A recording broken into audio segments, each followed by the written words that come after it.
दोस्तों UP DElEd online admission form 2023 दोस्त अगर देखा जाए लगातार आप सभी के कमेंट आ रहे हैं डीएलएड ऑनलाइन एडमिशन के संदर्भ में। तो बिल्कुल अगर देखा जाए हम आपके सारे कन्फ्यूजन्स को इस वीडियो के माध्यम से दूर करने का प्रयास कर रहे हैं। दोस्तों मैं हूं संजय, आप सभी का स्वागत करता हूं, अभिनंदन करता हूं आज के अपने इस वीडियो पर। मैं निवेदन करूंगा कि चैनल पर पहली बार विजिट कर रहे हैं तो प्लीज़ चैनल को सब्सक्राइब जरूर करेंगे। यहाँ देख पा रहे हैं कुछ आपके कन्फ्यूजन्स लिखे गए हैं, लेकिन उससे पहले आपके बीच में कॉन्टैक्ट नंबर दिया जा रहा 9452331053।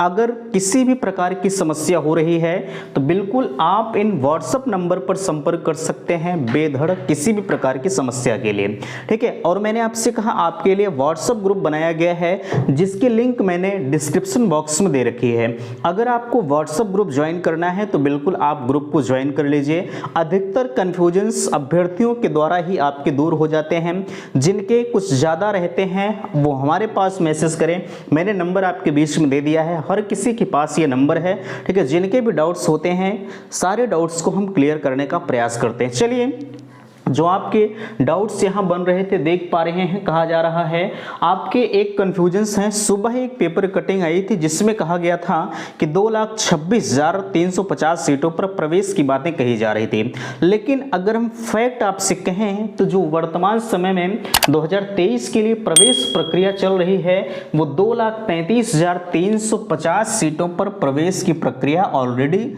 इस समय प्रोसेस में चल रही है, ठीक है। अच्छा, 2,33,350 सीटों पर प्रवेश की प्रक्रिया चल रही है, लेकिन इन्हीं 2,33,350 में 10,600 डाइट की सीटें हैं, यानी गवर्नमेंट कॉलेज की सीटें हैं, ठीक है। ये सारी चीजें मैंने आपको बहुत पहले ही इससे अवगत करा दिया था, लेकिन यहां देख पा रहे हैं आपको पता है 1 से 80,000 तक, यानी जिनकी रैंक 1 रही होगी और 80,000 तक की जो काउंसलिंग प्रक्रिया है, आज फाइनली अगर हम कहें कल शाम को ही इनका जो सीट अलॉटमेंट रिजल्ट है वो जारी कर दिया गया है। यानी इतने लोगों का जो भी प्रोसेस था वो पूरी तरह से फाइनल हो चुका है। अब यहाँ ध्यान दीजिएगा, कुछ आंकड़े आपके बीच में बिल्कुल फैक्ट तरीके से लिखे जा रहे हैं। यहाँ अभी तक 80,000 लोगों ने काउंसलिंग कराया है, एक आंकड़ा है 80,000 का, लेकिन 80,000 ने अभी भाग नहीं लिया है, ठीक है। लेकिन यहाँ देखिए अभी तक 80,000 ने काउंसलिंग कराया, बट यहाँ देख पा रहे हैं 32,324 अभ्यर्थियों को जो कॉलेज का आवंटन है वो पूरी तरह से हो चुका है। यानी इतने अभ्यर्थियों को जो भी कॉलेज की जरूरत थी उन्हें कॉलेज मिल गया है, ठीक है। अब जो एडमिशन की प्रक्रिया है वो 25 तारीख से आपकी चल रही है, यानी कल से, और फाइनली ये 15 अक्टूबर तक आपकी जो एडमिशन की प्रक्रिया है वो कॉलेजों में चलेगी। मैंने आपके डॉक्यूमेंट्स के सारे कंफ्यूजन्स को दूर कर दिया है। कुछ आपको शपथ पत्र को लेकर समस्याएं हैं, यानी तमाम कॉलेज से आपको चिट आ रही है कि मेरे यहाँ ये शपथ पत्र लग रहा है, ऐसा है वैसा है। देखिए शपथ पत्र सबका एक ही है, भले ही किसी का प्रोफार्मा बदल गया हो वो बात की बात है। आप शपथ लेते हैं कि मैंने जो भी, देखिए शपथ पत्र का मतलब क्या होता है, आप जहाँ एडमिशन ले रहे हैं वहाँ आप शपथ लेते हैं कि मैं आपके कॉलेज में एडमिशन ले रहा हूँ, मेरे पास जितने भी डॉक्यूमेंट्स हैं सब एग्जैक्ट हैं, हम किसी भी प्रकार के फ्रॉड को नहीं कर रहे हैं। अगर हम आपके विद्यालय में किसी भी प्रकार का जो अनुशासनहीनता नहीं करेंगे, अगर ऐसी क्रिया प्रतिक्रिया हमारी पाई जाती है तो मेरा अभ्यर्थन निरस्त करके, ठीक है, आप जो है मेरे खिलाफ वैधानिक कार्रवाई कर सकते हैं। यही आप शपथ लेते हैं, ठीक है। यही शपथ पत्र होता है। आप 10 रुपए का नोटरी मिलेगा, हलफनामा जिसे कहते हैं। आप संबंधित तहसील में कहीं भी चले जाइए, ठीक है, वहां से आप बनवा के लेके चले आइए, आप कॉलेज में सबमिट कर दीजिए, ठीक है। ये आपको हर हाल में बनवाना पड़ेगा। चलिए यहां देखिए मैंने कहा आपसे 32,324 को मिला कॉलेज। अब यहाँ देख पा रहे हैं आपके बीच में एक आंकड़ा और दिया जा रहा है, 47,676 को नहीं मिला कॉलेज। अब इसमें से कुछ अभ्यर्थी ऐसे होंगे जो काउंसलिंग में भाग लिए होंगे, जो 5,000 रुपए का पेमेंट भी किए होंगे, कुछ को नहीं मिला होगा कॉलेज, ठीक है। लेकिन मैंने आपसे कहा था जो भी कॉलेज आपको चाहिए, यानी अगर आपको कोई डाइट चाहिए तो आप एक ही डाइट को लॉक करिए। जैसे आपको मैं मानता हूं कि आपको प्रयागराज डाइट चाहिए, तो आप प्रयागराज के अलावा और किसी डाइट में नहीं जाना चाहते, आप सिर्फ एक डाइट को लॉक करिए, नहीं मिलता है तो आपको अगले चरण में शिफ्ट कर दिया जाएगा। कुछ लोगों ने इस बात को नहीं माना, जैसे आपको प्रयागराज डाइट चाहिए, कुछ लोगों के दिमाग में आया कि नहीं यार हम एक आध दो और डाल देते हैं, कोई बात नहीं मिल जाएगा। यही लोग आज पश्चाताप कर रहे हैं, उन्हें तो कॉलेज मिल गया है लेकिन वो प्रयागराज डाइट से नहीं करना चाहते। ठीक है, मैं एक सपोज दैट की बात कर रहा हूँ, प्रयागराज से नहीं करना चाहते, उनके कमेंट आते हैं कि भैया हम कैसे क्या करें, हम अपने कॉलेज को चेंज कैसे करें। तो यहाँ नीचे मुद्दा लिखा गया है, अभी आगे हम आपसे इस पर चर्चा करते हैं। ठीक है, अब यहाँ देखिए रिजेक्ट फॉर्म के बारे में इतना तो आप समझ गए, 47,000 को जो नहीं कॉलेज मिला है। अब इनके साथ होगा क्या कि जो 80,000 से, ठीक है, जो 80,000 से आपकी 1.5 लाख तक की काउंसलिंग प्रक्रिया आज से प्रोसेस में चल रही है, इस प्रक्रिया में ये भाग लेंगे। ठीक है, यानी पहले में जिसे नहीं मिला होगा ये 1 से 20,000 वाले में, और 20,000 से जैसे हम मानते हैं आप 1 से 20,000 वाले में रहे होंगे, इसमें भी कोई कॉलेज नहीं मिला तो आप 20,000 से 80,000 वाले में आए होंगे। ठीक, अगर इसमें भी आपको नहीं मिलता तो तत्काल आप जो आज से काउंसलिंग चल रही है 20-80,000 से 1.5 लाख तक, इसमें आप पार्टिसिपेट करेंगे। ठीक है, ये सारे प्रोसेस मैंने आपको बहुत पहले ही बता दिया है। ठीक है, चलिए अब यहां देखिए जो रिजेक्ट फॉर्म हुए हैं 1 से 20,000 तक के काउंसलिंग प्रक्रिया जब आपकी चल रही थी तो उसमें जो है टोटल 449 फॉर्म रिजेक्ट हुए थे। ठीक है, अब यहाँ देखिए ये 1 से 20,000 का आंकड़ा है, अब 20,000 से 80,000 तक के आंकड़े में 706 फॉर्म आपके रिजेक्ट हुए। अगर इन सभी को मिलाकर हम आपसे कहें तो टोटल अभी तक 1 से 80,000 तक में लगभग जो है 1155 यानी 1155 फॉर्म जो है वो रिजेक्ट किए जा चुके हैं पीएनपी के अनुसार। अब जरा सा विचार करें, अब इनके जिनके फॉर्म रिजेक्ट हो गए इनसे भी 5,000 रुपये इन्होंने लिया है। अगर आपको फॉर्म रिजेक्ट ही करना है तो आप पहले भी रिजेक्ट कर सकते हैं, ये पूरी तरह से फ्रॉडबाजी है।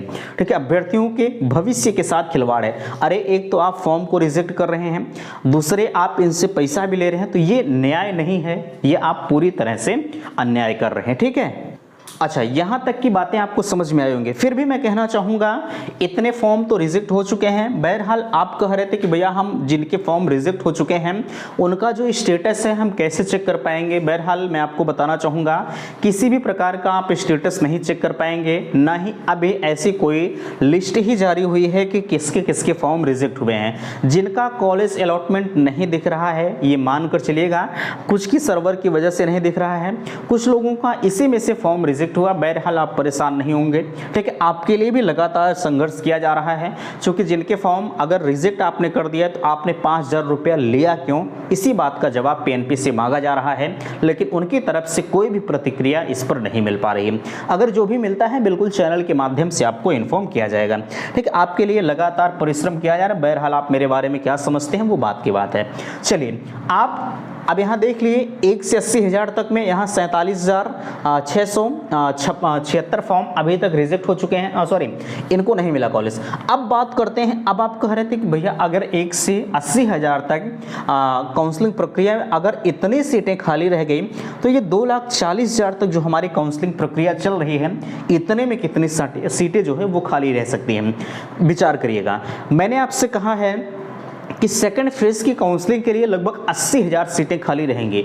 ये मैंने एक संभावित आंकड़ा आपसे बताया है, लेकिन ये जो आंकड़ा मैंने आपके बीच में बताया है 101%, आप ध्यान दीजिएगा, जिस दिन आपकी काउंसलिंग शुरू हो रही थी उसी दिन मैंने आपको बताया है कि कम से कम 70 से 80,000 सीटें खाली रहेंगी सेकंड फेज के लिए। कुछ लोगों को इस बात का डर था कि भैया हमारी रैंक तो 2,40,000 के ऊपर है, क्या हमारा एडमिशन हो सकता है। हाँ, एक बार संशय जरूर जताया जा रहा था, जब 1 से 20,000 तक का आंकड़ा निकल कर आया कि इतने लोगों ने एडमिशन लिया, तो फाइनली उस वक्त ये क्लियर हो गया कि नहीं, इतने लोगों का एडमिशन अगर इतने पर हुआ है तो कई हजार सीटें खाली जा सकती हैं। इसलिए एक संभावित आंकड़ा माना जा रहा है कि कम से कम 80,000 सीटें जो है वो सेकंड फेज के लिए खाली जाएंगी। यहाँ जो 2,40,000 की बात मैंने किया है, इसमें हम बात करें तो लगभग 80,000 सीटें एक संभावित आंकड़ा, एग्जैक्ट नहीं है। एग्जैक्ट जब प्रथम फेज की काउंसलिंग पूरी समाप्त हो जाएगी तब जाके निकल कर आएगा। ठीक है, ये मानकर चलिएगा कि 80,000 के ऊपर सीटें खाली जाएंगी।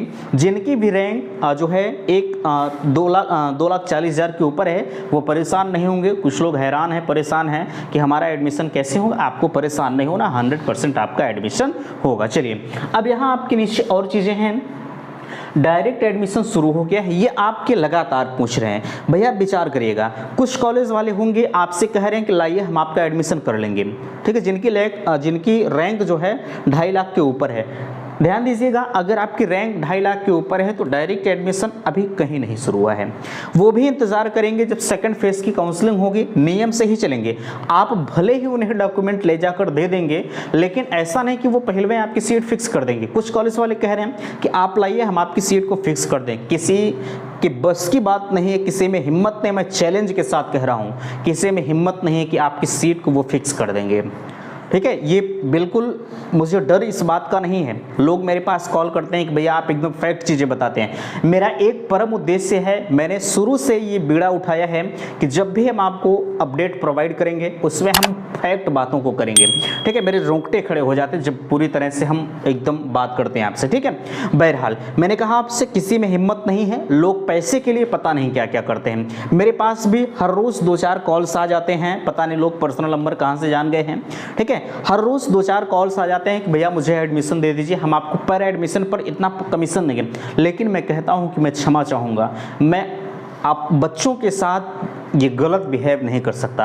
अभी आज मैं आपका एडमिशन ले जाकर कहीं करवा दूं और कल का वो आपसे मिसबिहेव करने लगे, अब मुझे फीस आप ला कर दीजिए, तो वहीं मेरी तौहीनी होगी, ठीक है। आप कहेंगे वो यूट्यूब चैनल वाला उससे कहा होगा, ठीक है। इसलिए ये मेरा काम नहीं। आप मेरे बारे में क्या समझते हैं उससे मुझे फ़र्क नहीं पड़ता। मैंने आपसे कहा आपकी DLED प्रथम सेमेस्टर की क्लासें भी यहाँ से प्रोवाइड करूँगा। आप अगर विद्यालय नहीं जा रहे हैं तो मैं दावा करूँगा, चैलेंज करता हूँ कि आपको मैं 95% नंबर पाने से कोई रोक नहीं सकता।